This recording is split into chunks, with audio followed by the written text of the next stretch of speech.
Sir, Uri camp के बारे में मैंने जो रिसर्च किया, जो मुझे तक पहुंचा कि उरी आर्मी बेस कैंप में अल्ट्रा मॉडर्न वेपन्स का भंडार है और वहां अंडर सेना के 17 बटालियन है और तैनाती हथियारों की सप्लाई का जिम्मा इसी कैंप के पास से और एलओसी के पास का सबसे अहम कैंप, और यहीं पर एक हाइड्रो पावर प्रोजेक्ट है। यहां पर इस तरह का हमला हो जाना बड़ा चौंकाता है। इसलिए चौंकाता है क्योंकि आपने सिक्योरिटी सिस्टम को ठीक नहीं किया।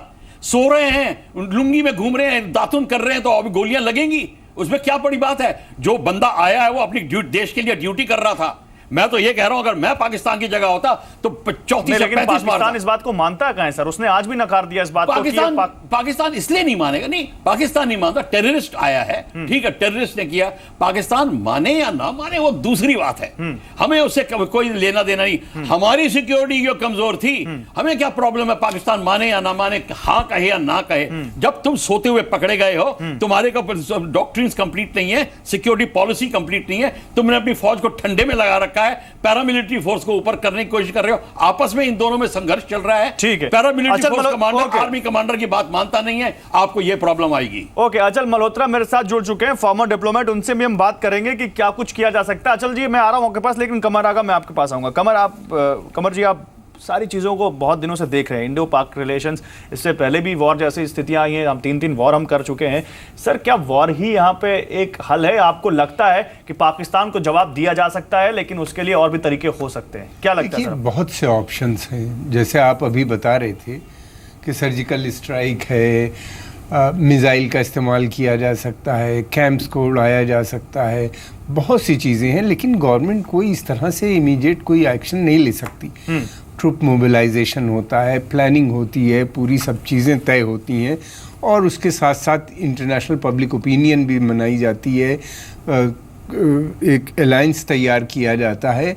ट्रुप्स कोई भी छोटा से भी अगर ऑपरेशन होगा तो उसकी सिचुएशन ये होती है कि वो आउट ऑफ कंट्रोल भी हो सकता है, तो उसके लिए मैसिव डिप्लॉयमेंट की ज़रूरत पड़ती है। ये सारी चीज़ें हैं। मैं समझता हूं कि एक नया रुख आया है भारत की पॉलिसी में। प्रधानमंत्री ने जो स्टेटमेंट दिया है कि इसका बदला लिया जाएगा, क्या होगा ये तो वही जानते हैं, इसलिए कि पहले वो आर्मी से भी बात करेंगे, फिर उसके अलावा डिप्लोमेट से भी बात करेंगे, फॉरेन मिनिस्ट्री भी इन्वॉल्व होगी, डिफेंस, सारी चीज़ें कल से सारी चीज़ें चल रही हैं, और वो आज राष्ट्रपति से मिल के आए हैं। तो इसके मतलब ये है कि समथिंग इज गोइंग ऑन। हाँ, कि कुछ प्लान ये लोग कर रहे हैं। क्या कर रहे हैं ये तो मैं यहाँ बैठ के नहीं बता सकता, लेकिन ये कि प्लानिंग में है। ठीक है। Javed Iqbal, retired admiral, Pakistan army, हमारे साथ जुड़े हुए हैं। जावेद इकबाल, सवाल यह है कि पाकिस्तान चाहता क्या है सर? और अब पाकिस्तान बार बार उसको सबूत दिया जा रहा है, एक बार फिर सबूत दिया जा रहा है, एक बार फिर सबूत है कि जो 4 टेररिस्ट मारे गए उनके पास पाकिस्तान के वेपन्स, पाकिस्तान का फूड, पाकिस्तान के दूसरे सामान मिले हैं। सर, क्या अब लगता है कि पाकिस्तान कुछ जवाब करारा लेके ही मानेगा, या पाकिस्तान को समझ, आपको लगता है कि पाकिस्तान आपके हाथ से निकल चुका है, अब जो कर रही है वो आर्मी कर रही है?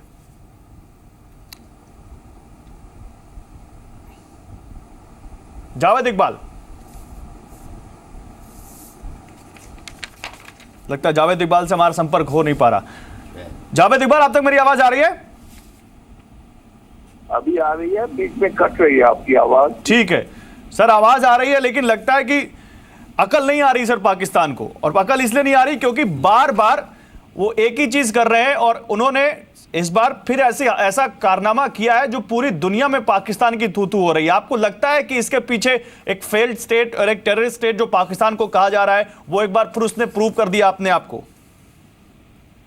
नहीं लगता, क्योंकि आप जैसे गधे अगर एंकर हो तो नहीं लगता कि किसी को भी अकल आएगी। हाँ, क्योंकि जो देशभक्त एंकर होगा वो तो आपको अच्छा लगेगा ही नहीं, आपको लगेगा जो पाकिस्तान से हल्के फुल्के सवाल पूछे। आप जैसे गधे से बात नहीं करना चाहता हूं। पाकिस्तानियों को बुलाया, चैन नहीं आता। ठीक है, मुझे भी नहीं बात करनी सर आपसे, और हमने सोचा था कि हम एक हेल्दी स्टेट में बात करेंगे, लेकिन आप प्लीज अपनी लैंग्वेज संभाल के यूज करें और एक पार्लियामेंट्री लैंग्वेज इस्तेमाल करें तो ज्यादा आपके लिए अच्छा होगा।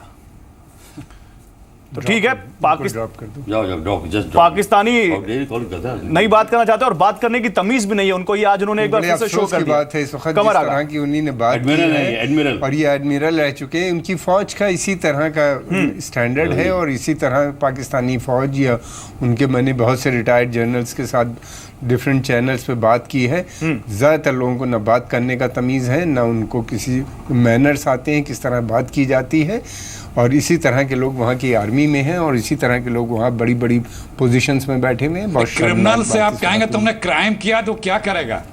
नहीं, नहीं, आपने अखिलेश बहुत प्रताप गलत सिंह, बात हमने की। हमने आप तो सोचा इस था तरह कि की बातें- आप सड़क छाप बात अखिलेश प्रताप, अखिलेश जी, हमने सोचा था कि एक सड़क पे भी आदमी इस तरह की बात नहीं करता, चलता हुआ और जिस क्या तरह की एक्सपेक्ट कर आपने सकते हैं, बात बिल्कुल करी। सही बात कर रहे हैं, और क्या इनसे एक्सपेक्ट हम करेंगे। लेकिन ठीक है, हम उस पर नहीं जाएंगे, हम उस पर जाएंगे नहीं सर, हम अपनी स्टोरी को डिरेल होने नहीं देंगे। इनका एजेंडा है हमारी स्टोरी को डिरेल करें। नहीं, किसी भी तरह से पाकिस्तान से आप शराफत की उम्मीद की अपेक्षाएं मत रखिए। बिल्कुल, वो ये भाषा, शराफत की भाषा ही नहीं समझ में आती उनको। बिल्कुल बिल्कुल सही बात है। बिल्कुल सही बात है। अपेक्षाएं मत रखिए। बिल्कुल सही बात है।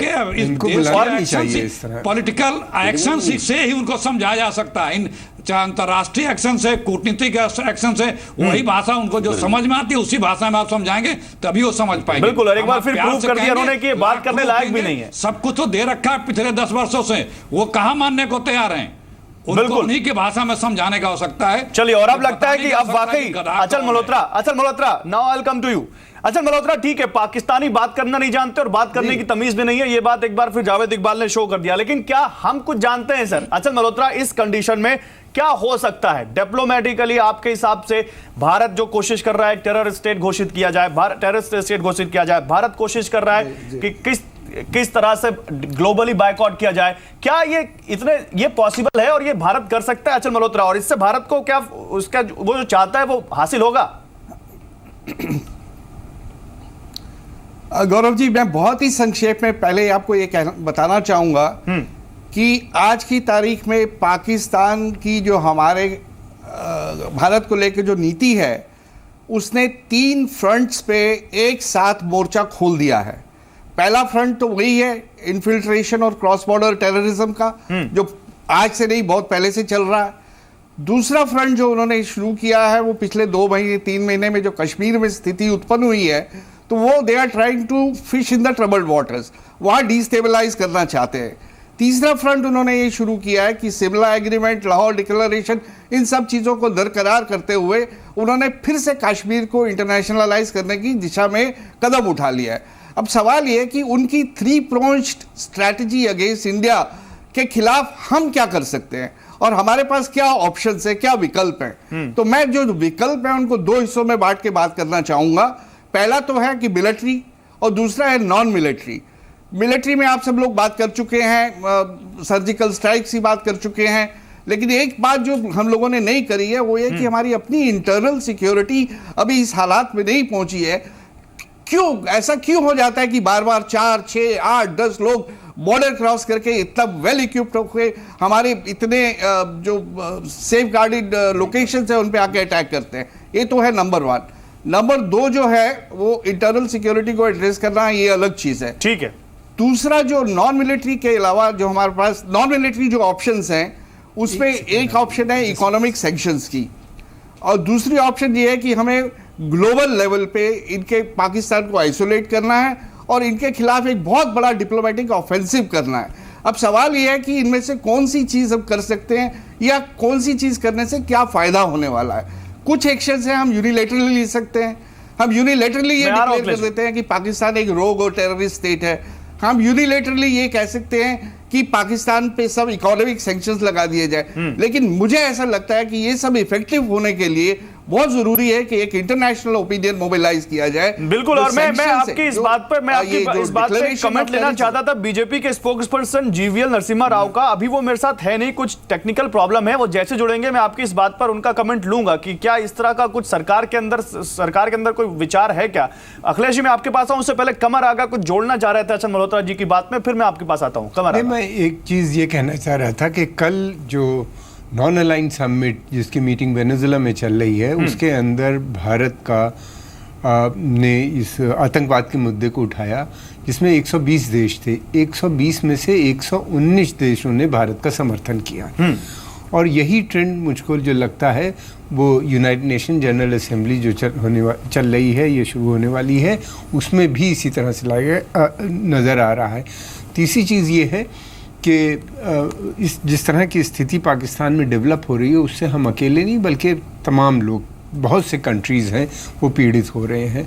तो उसमें मैं समझता हूँ कि ऐसे में खुद स्वयं अमेरिका का भी नेशनल इंटरेस्ट थ्रेटन हो रहा है, इसलिए कि जिस तरह की बातें कल पाकिस्तान के डिफेंस मिनिस्टर ख्वाजा आसिफ ने की कि वो न्यूक्लियर वेपन का इस्तेमाल करेंगे, मैं समझता हूँ इस बात को अंतर्राष्ट्रीय पटल पे रखनी चाहिए, इसलिए कि पाकिस्तान अकेला देश है जो इसके पास न्यूक्लियर वेपन जिसने इलीगली बनाया है, और नॉन डेमोक्रेटिक स्टेट है जो वेपन जो है वहाँ की सेना के पास है, और अकेला देश है दुनिया का उसके अलावा, नॉर्थ कोरिया के अलावा, जो उसको यूज़ करने की भी बात करता है, इसलिए कि न्यूक्लियर वेपन जो है वो डिटरेंट के लिए, रक्षा मंत्री ने अभी बात की है परसों में, जी, डिटरेंट के तरह यूज़ होता है। तो मेरा कहना ये है कि ईरान के ऊपर सैंक्शंस लगाए गए थे क्योंकि वो न्यूक्लियर वेपन शायद बना रहा था, जबकि उसने डिनाई किया था और NPT पे उसने हस्ताक्षर की थी।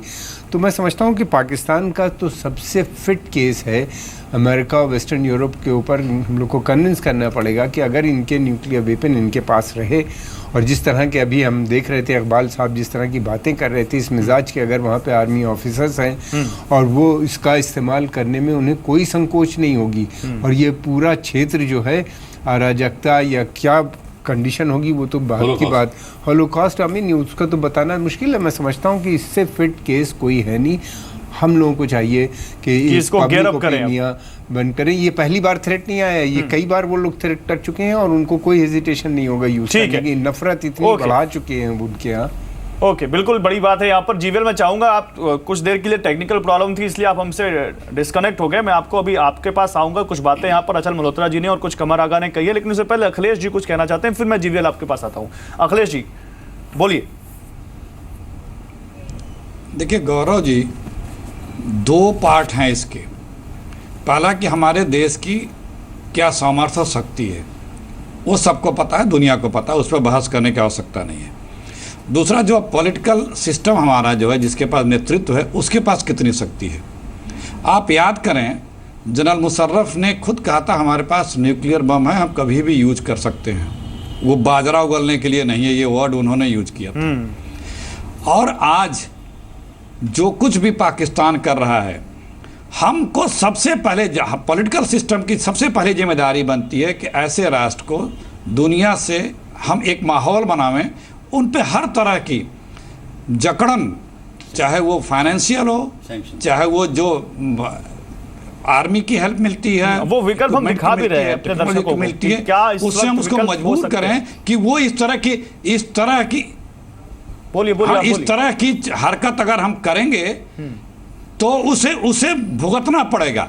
ये खौफ भारत को इंटरनेशनल फोरम पे क्रिएट करके भारत अपने पक्ष में पाकिस्तान के अगेंस्ट खड़ा करने का। लेकिन दुख इस बात का है कि जो नेतृत्व है उसके पास देश में क्षमता है, उसके पास इस तरह की क्षमता नहीं दिख रही है।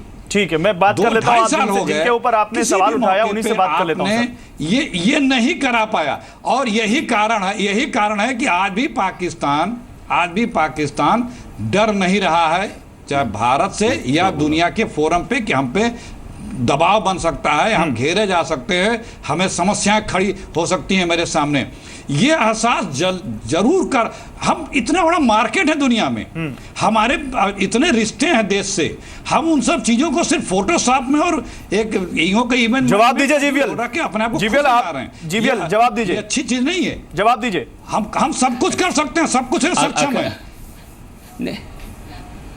या अखिलेश जी नहीं, गौरव जी, अखिलेश जी वो कह रहे हैं, वो खुद ही एक्सेप्ट कर रहे हैं, कांग्रेस पार्टी ने 10 साल सत्ता में रहते हुए पिछले 10 साल में कुछ कर नहीं पाई। ये मार्केट रहते हुए, ये बड़े देश रहते हुए, बड़ी ताकतवर रहते हुए, जिस प्रकार घुटने ठेके, जिस प्रकार मैं आपको बीच में नहीं टोका, नहीं, किस प्रकार आपने पाकिस्तान के सामने घुटने ठेका पूरे विश्व जानता है। तो इसलिए जब प्रधानमंत्री मोदी जी पाकिस्तान को एक्चुअली इंटरनेशनल स्तर पर, अंतरराष्ट्रीय स्तर पर आइसोलेट कर रहे हैं, ऐसा सारे प्लेटफॉर्म से कह, अखिलेश जी को जानकारी नहीं है शायद, यदि आप पेपर पढ़ेंगे तो पता होगा कि G20 में क्या भाषण था प्रधानमंत्री मोदी जी का, पूरे विश्व में इसकी रिपोर्टिंग हुई है। एशियान समिट में उन्होंने पाकिस्तान के प्रति क्या किस प्रकार की टिप्पणियां किया है, और अमेरिका राष्ट्रपति और अमेरिका की फॉरेन मंत्री, अमेरिका की विदेश मंत्री क्या कह रहे हैं अमेरिका को? आपको पता है 2 सप्ताह पहले, आपको क्या मालूम है 3 सप्ताह पहले पाकिस्तान अमेरिका की रक्षा मंत्री ने, अमेरिका की डिफेंस सेक्रेटरी ने, आप सुन लीजिए, आपको जानकारी दे रहा हूं मैं। पाकिस्तान विदेश नीति तो आपको यदि जानकारी नहीं है तो सुन लीजिए। अमेरिका की राष्ट्रपति ने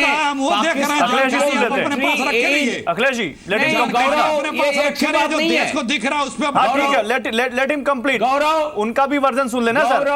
बोलिए जीवीएल। नहीं, अमेरिका की नहीं, देखिए विश्व के स्तर पर सारा जब कुछ हो रहा है तो ये सुझाव दे रहे हैं आपको ये करना चाहिए, शायद उनको जानकारी नहीं है। अमेरिका की डिफेंस सेक्रेटरी ने, उनके रक्षा मंत्री ने हाल ही में 20 दिन की बात है, 15-20 दिन की बात है, $300 मिलियन जो अमेरिका मिलिट्री एड जो देती है पाकिस्तान को, वो देने से इनकार कर दिया।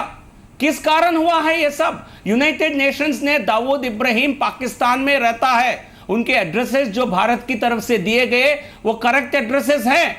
ये किसने किया है, किस सरकार ने किया है? 26/11 पर पाकिस्तान को एक्ट करना चाहिए, वहां न्याय, उनकी जो भी उसमें विक्टिम्स हैं उनको न्याय मिलना चाहिए। ये अमेरिका का ऑफिशियल बयान है अभी कुछ ही दिन पहले। और आपके नेता जाकर के पाकिस्तान के साथ दोस्ती करते हैं, आप अपनी नेताओं को नहीं मना सकते।